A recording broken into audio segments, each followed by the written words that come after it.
irony of filming a summer reading recommendations video whilst it's absolutely hammering it down outside and will do for the next 10 days is not lost on me. British summer, everyone.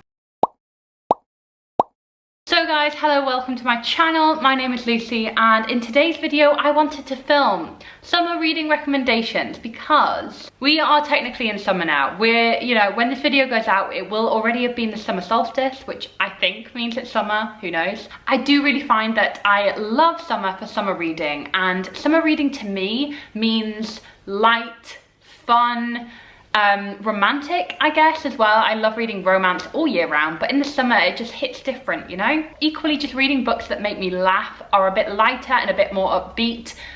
That's summer to me, you know? I really love books that just cheer me up and just give me serotonin, you know? All these books are sunshine in a book, and that is what I want to recommend to you today. So before we do get started on the summer reading recommendations, please do make sure you're subscribed to this channel. That way you will be part of this community, and if you turn notifications on using the little bell, you will never miss an upload from me and you will be notified every time I post. So with that out of the way, let's talk about the books I'm recommending for summer. Okay, so the first book I recommend all the time. It is one of my favourite books, and I think I have talked about this book so many times on this channel. It is Where the Crawdads Sing by Delia Owens. The reason why I wanted to recommend this book for summer is because it is a celebration of nature and the beauty of the natural world. Set in 1960s and 1970s North Carolina, it follows a girl called Kaya who lives alone on the marsh. She is unaffectionately known as the Marsh Girl, and the nearby town basically treats her as this outcast.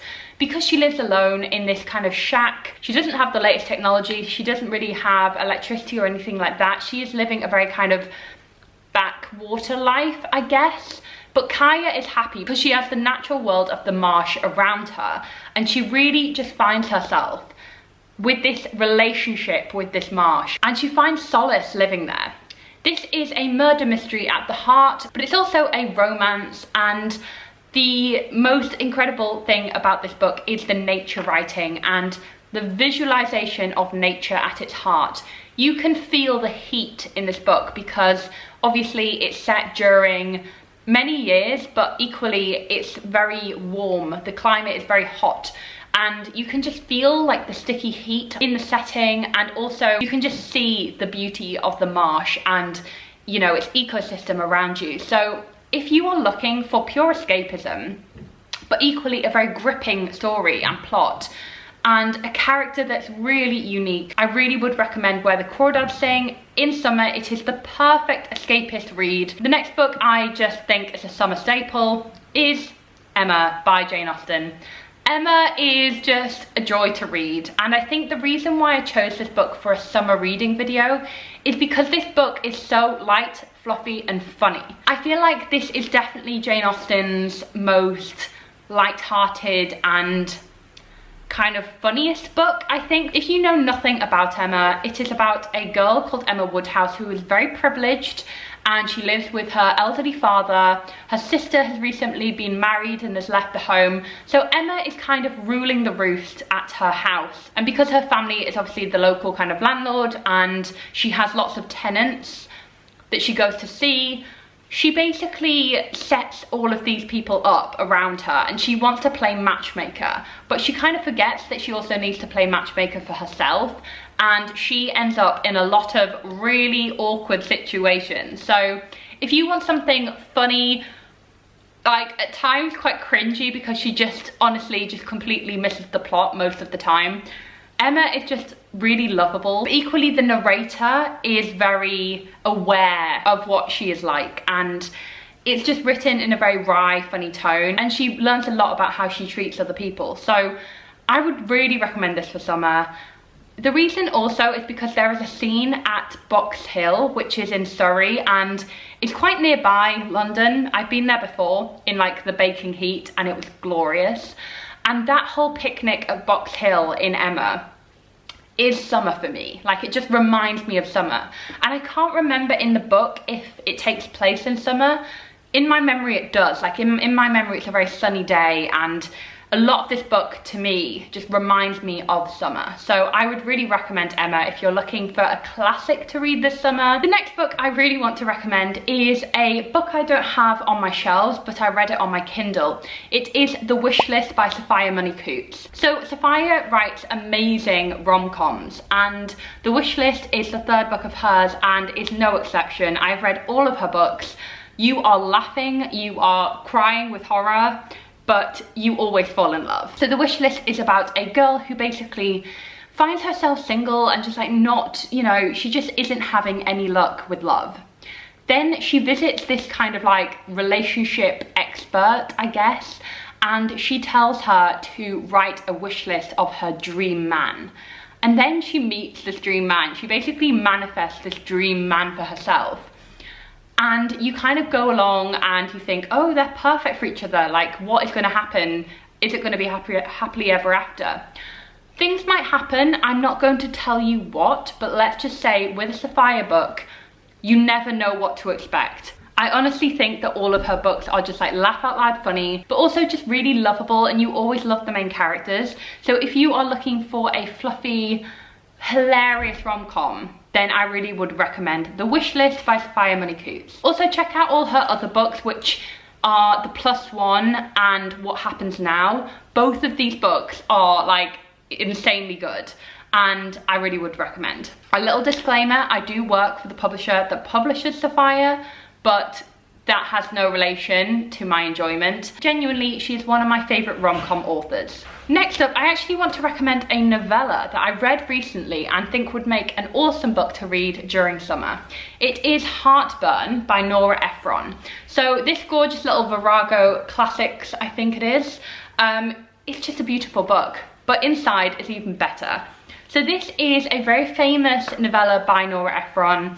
I believe it's been turned into a film, and this basically follows a cookery writer called Rachel who finds out her husband is having an affair whilst she is like 8 months pregnant.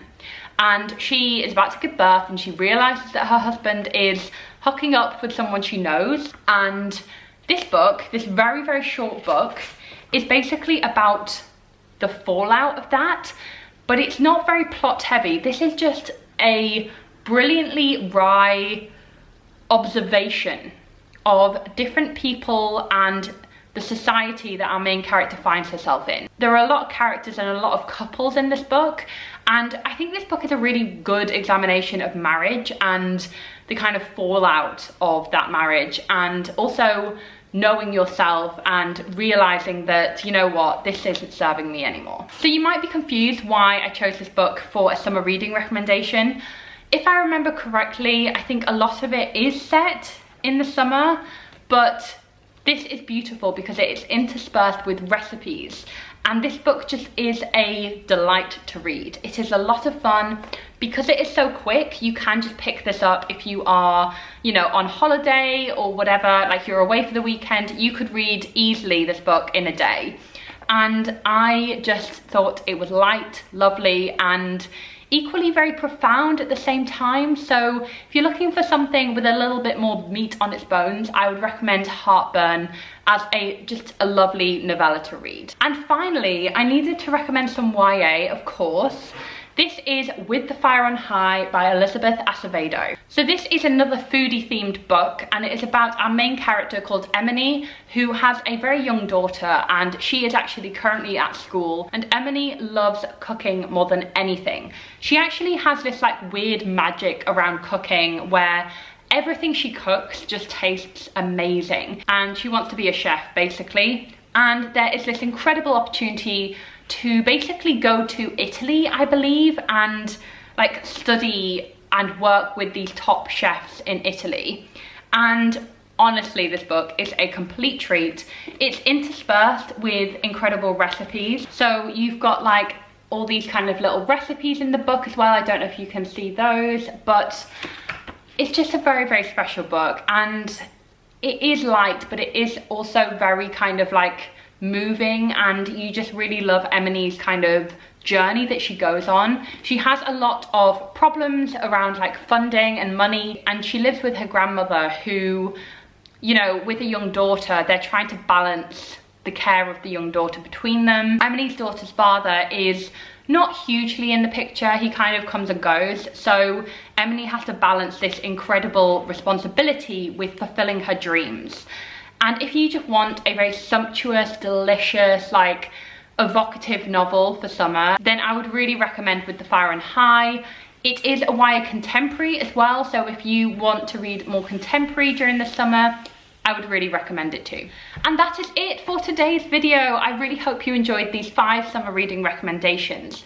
Do let me know down in the comments if you've got any recommendations for this summer. I would love to see them and check them out. And I will see you very, very soon in my next video, guys. Thank you again for watching, and I'll see you very soon. Bye.